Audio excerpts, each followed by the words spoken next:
Okay, think about this for a second. How often do you find yourself in a meeting, maybe presenting or just discussing numbers, charts, changes in data? Probably quite a bit, right? Especially in business.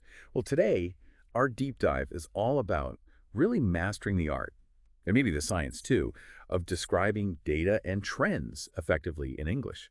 And it's not just about what the numbers are, it's about how precisely we say them, and crucially, the impact those specific words actually have. We're drawing our insights today from a really practical resource. It's called Management English 3 Describing Data and Trends.pdf.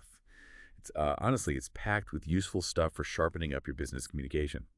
So our mission, yours and ours, for the next little while is to equip you with some, well, powerful vocabulary, maybe some clearer guidelines. The goal, to make your data discussions, truly compelling, professional, impactful.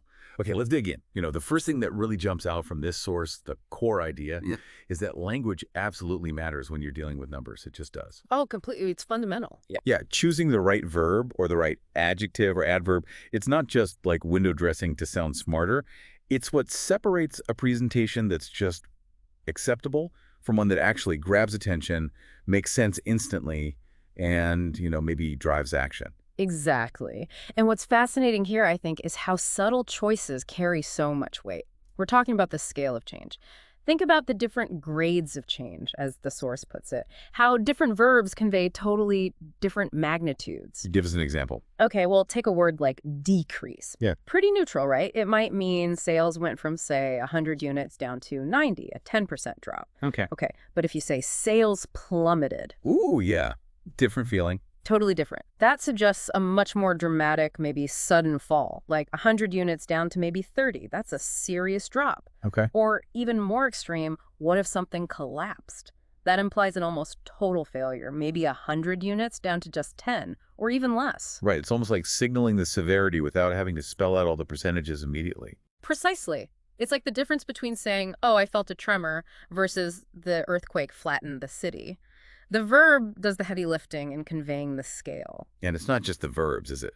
The source mentions adjectives and adverbs too. Absolutely. Adjectives like dramatic or minimal, significant, or slight, and adverbs like rapidly, gradually, steadily, sharply. These aren't just filler words. They refine the message. Sales decrease slightly is a world away from sales decrease dramatically, or profits increase steadily versus profits increase sharply. One suggests stability and predictability, the other maybe volatility or a sudden opportunity. It adds crucial nuance. That makes perfect sense. It's about painting a clear picture quickly. But, it's funny, we focus on these descriptive words, but sometimes we kind of trip up on just saying the numbers themselves. Oh, definitely. It happens all the time. Saying them out loud is often quite different from how we see them written down, isn't it? Yes, and there are conventions, especially in international business settings, that people might not be aware of. Like what kind of conventions? Well, for instance, with large numbers, you know how we often see commas separating thousands, like 653, 279, 7 and 52? Yep, standard. Well, the international standard actually recommends using spaces instead. So 653 space 279 space 752. Huh. Really? Why is that? It's partly for clarity, but also because in some parts of the world, the comma is actually used as a decimal separator. So using spaces avoids potential confusion in international documents or presentations. Ah, okay, that makes sense. Good tip for clarity. What else trips people up? Plurals, or rather, the lack of them. How do you mean? Well, when you have a specific number, you don't pluralize 100,000 or million. It's $2,000, not $2,000, or 5 million people, not 5 million people. Right. You hear that mistake sometimes. It sounds a bit off. It does. It's one of those small things that can subtly undermine your fluency if you get it wrong consistently. And years. Years have their own weird rules, don't they? They really do. It seems straightforward, but there are patterns. Like for dates before 2000, you usually split them. 1997, 1845. Okay. For the year 2000, it's just 2000. Then from 2001 to 2009, it's often 2006, or sometimes 2006. Right, the O for the zero. Exactly. And then from 2010 onwards, you often hear both. 2020 or 2020, both are pretty common now. And what about really old dates, like 1800? Ah, good one.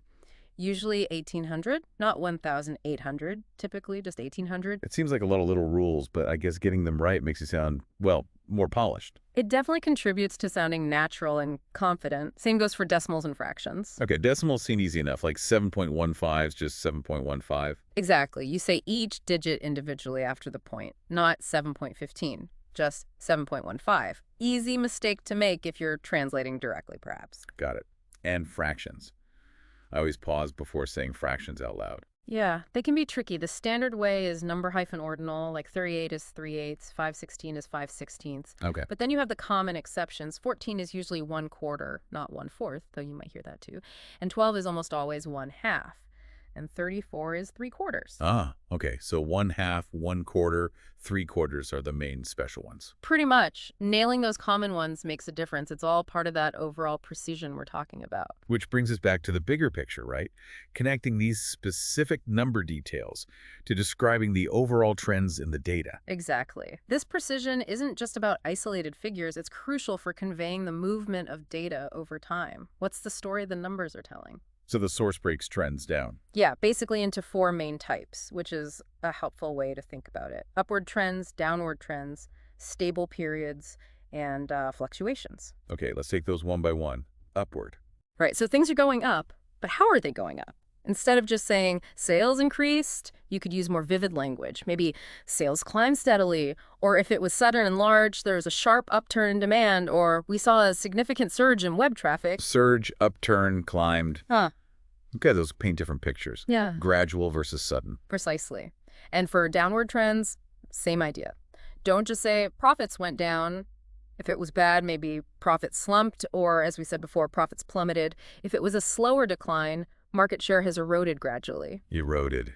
I like that one for a slow decline. It's evocative. It is. And then you have stability. Things aren't changing much. So just sales were stable.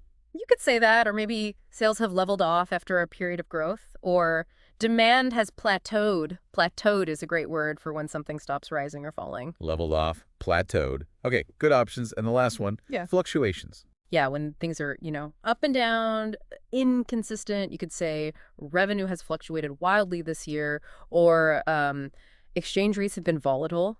A more informal one might be demand levels are seesawing. Seesawing, yeah, you can picture that easily. Volatile is good too. Sounds a bit more formal, maybe. Depends on the context, exactly. And one more thing the source mentions is using specific language when you're actually pointing to a graph or chart. Ah, right, like on a slide. Exactly. You might say, as you can see, sales peaked here in May, pointing to the highest point, or the price bottomed out in Q3 for the lowest point, or costs leveled off in the final quarter. Using these terms helps orient your audience to the visual. Peaked, bottomed out, leveled off. Got it. Really useful anchors when discussing charts. So wrapping this part up, it feels like this whole deep dive really highlights something crucial. Understanding and, more importantly, using these precise linguistic tools, the right verbs, the specific ways to say numbers, the clear trend language, it transforms how you communicate data. Absolutely. You move beyond just like listing facts and figures. Just reporting. Yeah, just reporting. And you start actually conveying the meaning, the significance, the real impact behind those numbers. It's the difference between information and insight, really. Exactly. It's about making sure you're truly understood, not just, heard. Making the data mean something to your audience. Which actually brings up a really important question for you, the listener, to think about. How might consciously being more intentional, more precise with your language about data, using these kinds of words we've discussed, how might that change the way other people perceive the information you share? And maybe more importantly, how might it change how they act on it? Could using plummeted instead of decreased trigger a different, maybe more urgent response?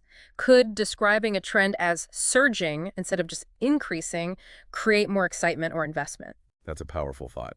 The ripple effect of word choice on decisions and actions. So here's a takeaway action for you. Next time you're in a meeting, listening to a presentation, or even just reading a business report, actively listen. Listen for these specific linguistic choices people make when talking about data and trends. Notice the verbs, the adverbs, how they handle the numbers. Yeah, tune your ear to it. Exactly. And notice the subtle or maybe not so subtle differences they make. You might start to see how you can shift your own communication from merely presenting facts to, well, genuinely influencing understanding and maybe even outcomes.